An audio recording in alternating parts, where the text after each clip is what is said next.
Today, we're taking a close look at a deeply somber event, breaking down the verified facts of the tragic August 1st, 2026 mass shooting in Twin Falls, Idaho.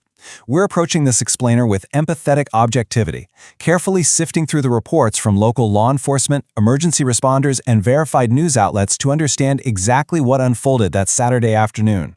In times of sudden violence like this, clarity and facts are absolutely essential. So we're going to focus entirely on what is known, what is currently being investigated, and how the community is responding. Okay, let's take a quick look at our agenda for this explainer. We'll start with how the incident unfolded, then we'll examine the chaos and courage on the scene and detail the victims and casualties. After that, we'll cover the ongoing investigation and finally look at community resources. All right, Section 1. The incident unfolds. Let's look at exactly where and when this began. So it's really important to understand that this In-N-Out Burger wasn't just any location. It was a bustling, brand new restaurant absolutely packed with hundreds of weekend patrons. It sits right in a primary commercial district on Blue Lakes Boulevard, which is an area heavily frequented by both locals and visitors who come to shop and dine. Picture a bright Saturday afternoon. The shopping plaza was literally filled with families just going about their normal weekend routines. Let's track how this escalated. Just a week prior, on July 24th, this location celebrated its grand opening, a highly anticipated expansion into Idaho. By 2 p.m. on August 1st, you had hundreds of people gathered in and around the plaza. But then, just 29 minutes later, at 2:29 p.m., that normal weekend atmosphere was completely shattered. That's exactly when emergency dispatchers received the first frantic 911 calls reporting an active shooter. Moving on to Section 2, Chaos and Courage. We're going to look at the incredible bravery shown amid the danger. Witnesses described a rapid, frankly terrifying sequence of events.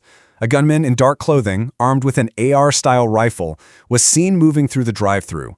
He began firing rounds into the restaurant and targeting vehicles, even opening fire on the front window of a parked Tesla. But incredibly, almost immediately, he was met with resistance. An armed citizen, an older bystander with a handgun, actively returned fire, forcing the shooter to take cover. And right in the middle of those flying bullets, a heroic In-N-Out employee rushed straight into the danger zone, grabbed a coworker who'd been shot in the chest, and dragged her all the way across the parking lot to safety, staying right by her side until paramedics arrived. This really illustrates a stark contrast between the sudden, indiscriminate terror of the gunman and the immediate protective actions of ordinary citizens.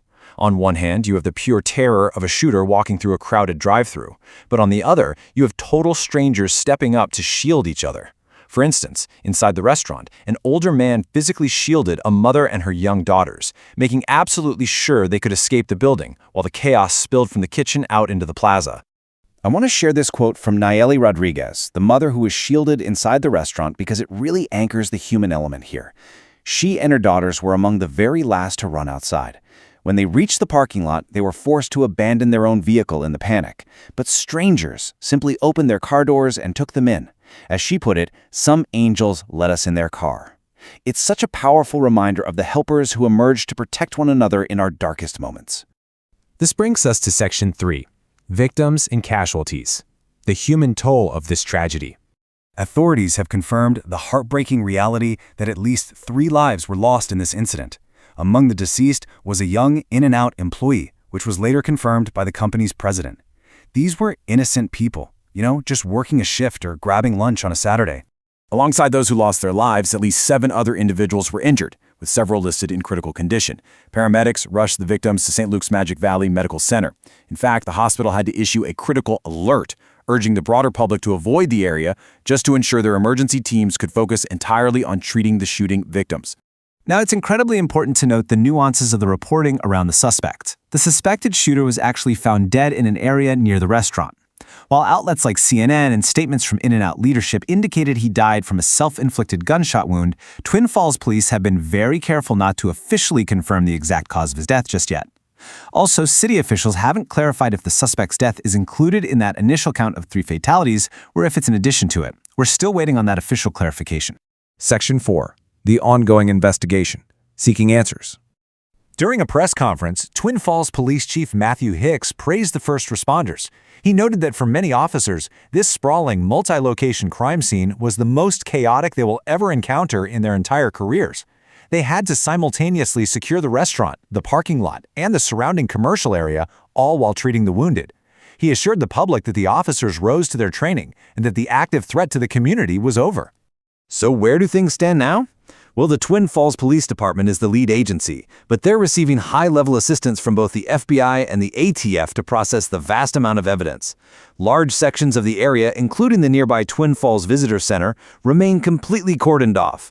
The suspect's official identity and his motive are currently unknown. Also, it's worth mentioning that police investigated a separate drive-by shooting on Trotter Drive that same day, but they quickly determined it was an isolated incident, completely unrelated to the tragedy at the restaurant. Crucially, authorities are actively fighting unverified rumors. The Twin Falls Police Department actually had to issue a specific statement urging the public to stop sharing speculation on social media. When investigations are this fresh and this complex, sharing false information about the shooter's identity or motive can severely hinder law enforcement, not to mention cause further pain to the community. They're asking everyone to just hold off and wait for official updates. Finally, Section 5, Community and Resources, supporting each other in the aftermath. Across the board, the response from leadership has been one of unified grief and support. Governor Brad Hittle urged Idahoans to keep the community in their prayers, and state political leaders from both sides of the aisle, including Republican Chairwoman Dorothy Moon and Democratic Chairwoman Lauren Necochea, issued strong statements. They expressed heartbreak for the victims, immense gratitude for the courage of the first responders and bystanders, and put out a unified call for the community to stand together.